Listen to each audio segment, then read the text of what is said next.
that we've ever seen.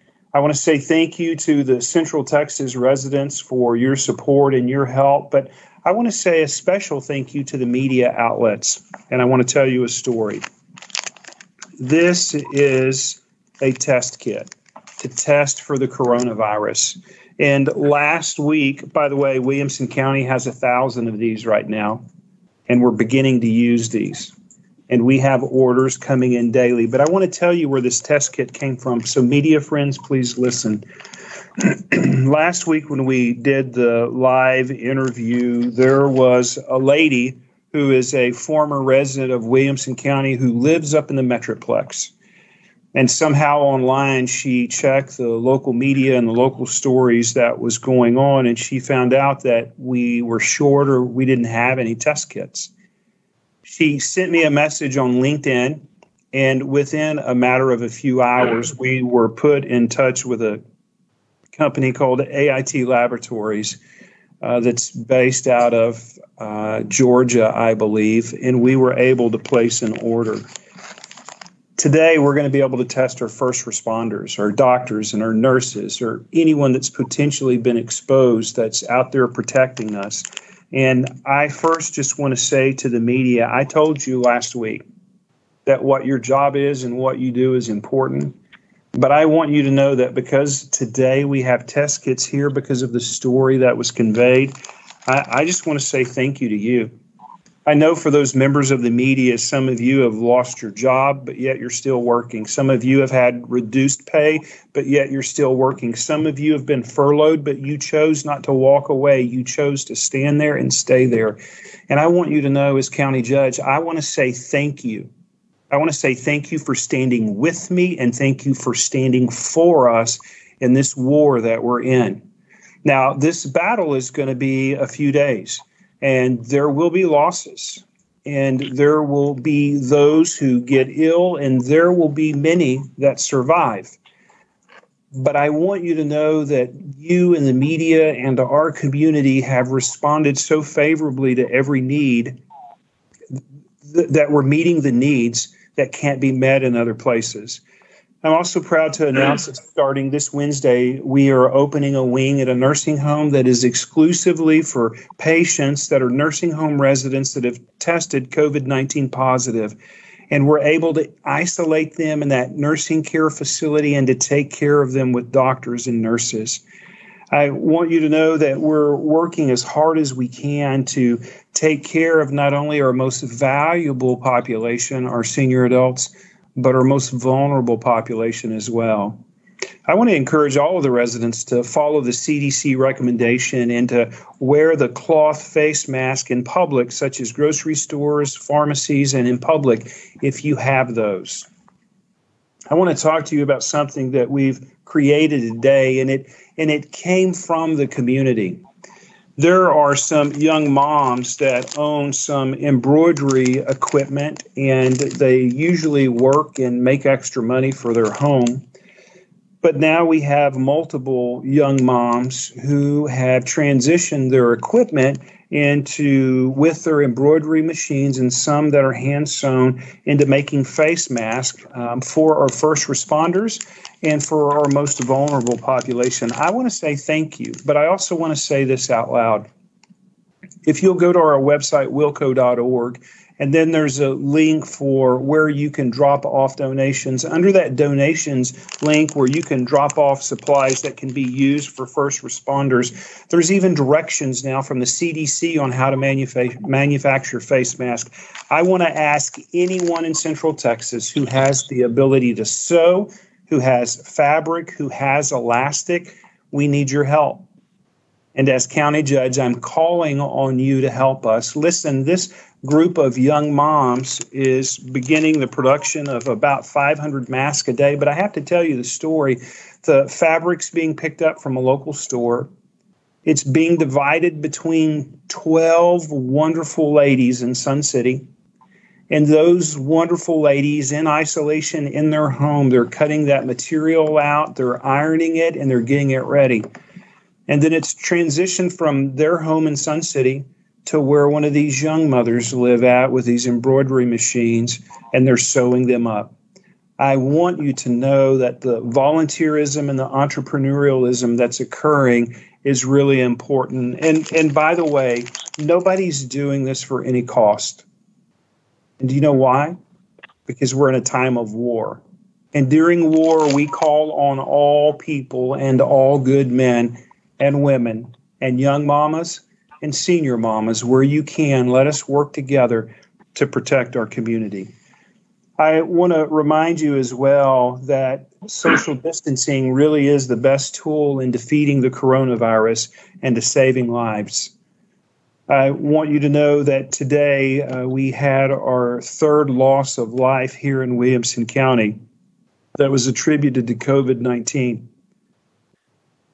And I want you to know, to that family, I would simply say this to you. I'm heartbroken at your loss.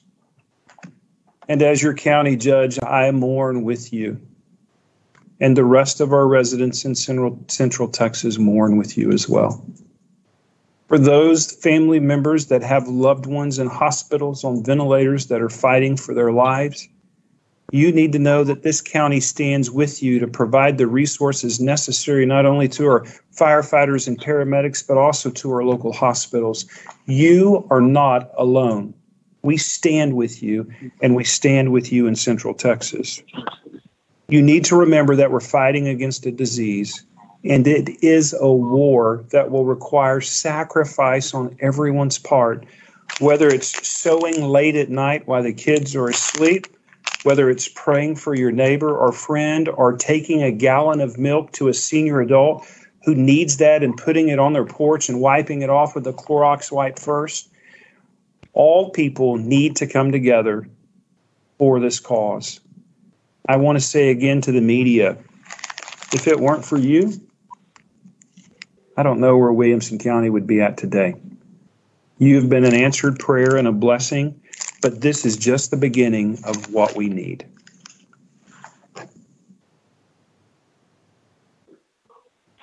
Wow. At this time, I'll take some questions, and as you could understand, my time is limited, but I want to say this. Did you guys all catch that? If it wasn't for you, we wouldn't have test kits. Did you grab that? Yes. Absolutely. Yeah, that's amazing. It is, but it's only the start, guys. You're going to tell this story. Today, Commissioner Valerie Covey is leading an effort on behalf of Williamson County, and she's reaching out to every factory in Williamson County that manufactures something. And we're asking them the question, can you change what you manufacture to manufacturing something different? Let me give you an example. There's a company, a 3D printing company in Hutto that right now is manufacturing face shields. By this afternoon, are you ready for this? Eastview High School, that has a section with a few 3D printers, is beginning to manufacture face shields at that local high school. The family's coming together to work together to provide the resources for what we need. So if you have a question, could I just work down my list? And then that way we make sure we cover everybody. I've got them right here. Do you have them? Oh, do you have the questions? Yes. Okay, Connie, go ahead. So first question is, how many test kits did we get from the company? We received this morning at 9:44 a.m. 1,000 test kits. Are any deaths from nursing homes being tested for COVID? I think in the next few days that all of the decedents that are in the care of area nursing homes, funeral homes within Williamson County will be tested. To my knowledge, there is no one that is living at a Williamson County nursing home through this morning's 10 a.m. report that is tested positive for COVID-19. Can you give any more details on the nursing home, where it's located and how many seniors can be there?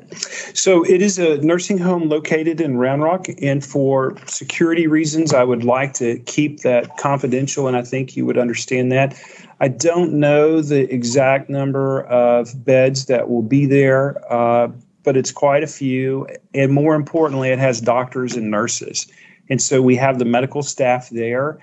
Our seniors, God forbid someone were to test positive, now we have a good, safe place to put them and to care for them as they walk through this.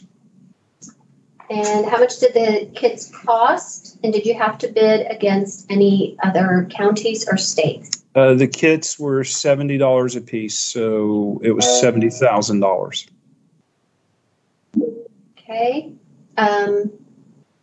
Are seniors in nursing homes being tested?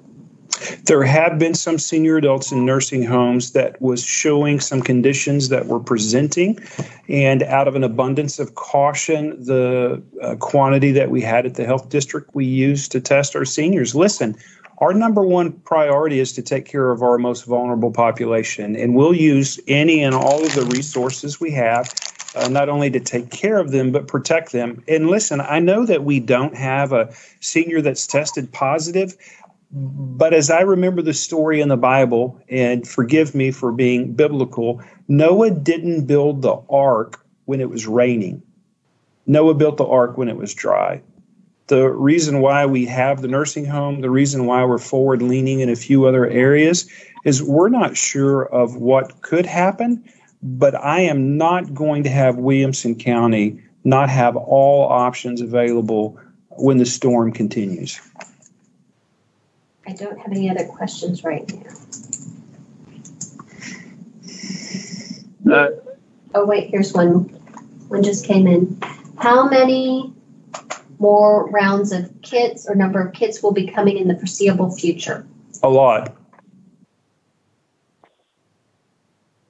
I am forward leaning. Our county is forward leaning. Our commissioner's court, we're a family and we're forward leaning. We will get the resources necessary here to protect our citizens. Listen, when it's over with, if I have 1,000 test kits left over and the pandemic's gone by and there might be criticism for that, I will smile because I would rather have too many than not enough.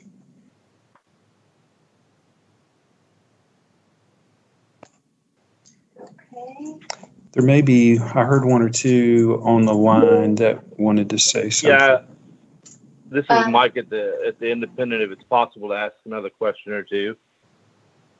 Go ahead, Mike. I'm in a great mood today, brother. God's provided many good things for Williamson County. Judge. Go ahead. What's your question?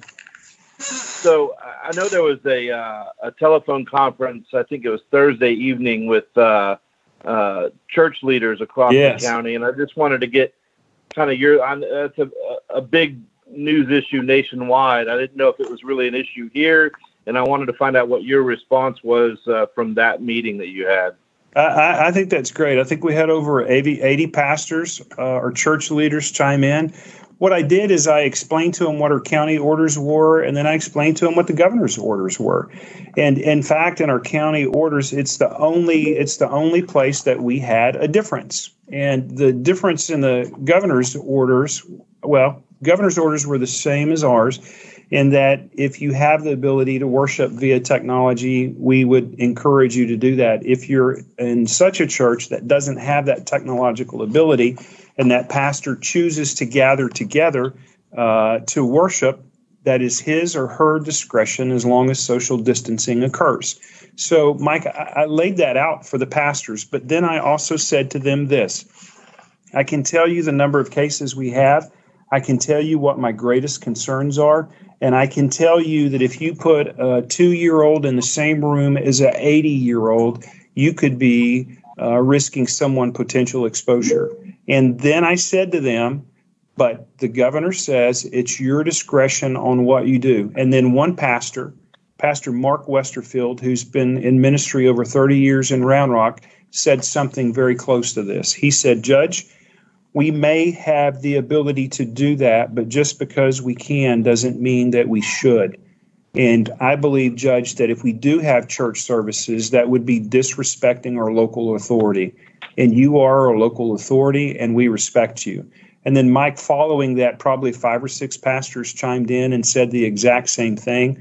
I gave them the option. I don't actually know what most of them did Sunday. I sat with my wife, and we worshiped together Sunday on our computer. So I don't know how it is out there in the real world, Mike. Okay. Is there Is there an issue in the county with getting masks, the N95 mask? There is. Yes, ma'am. What's being done about it? What's being done about it? Well, I want you to know that we have tried to buy masks from here to China, and it may be one of the most precious commodities to find in the world.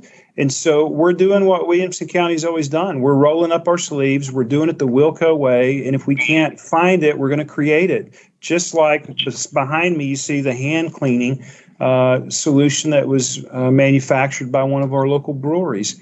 The masks are a precious commodity, and because of that, we're manufacturing these cloth masks, and we're just trying to be forward-leaning. But Claire, that's not the only. Every item that you could imagine is in short supply.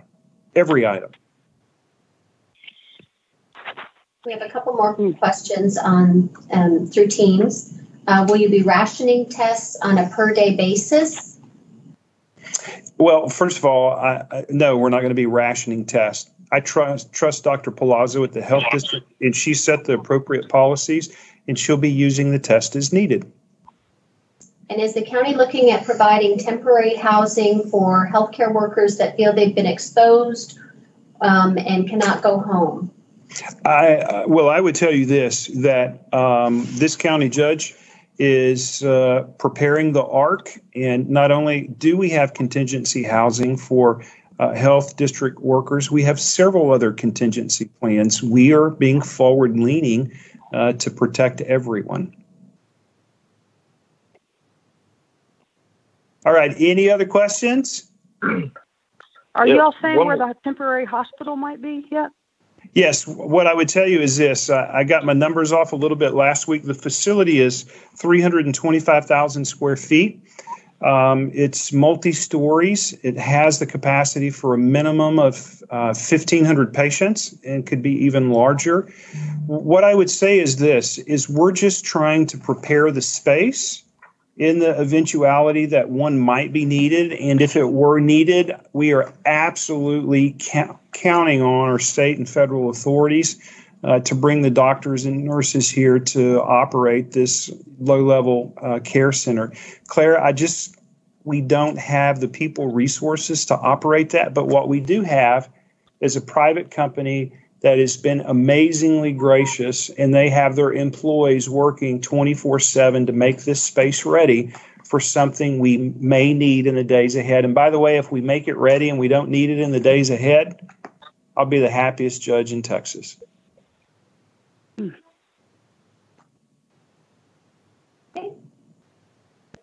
All right. Thank you guys so much. I think we'll see you again on Wednesday. Hey, whoever did this, I think there may be a special place for you in heaven. Bye, guys. Have a good day. All right.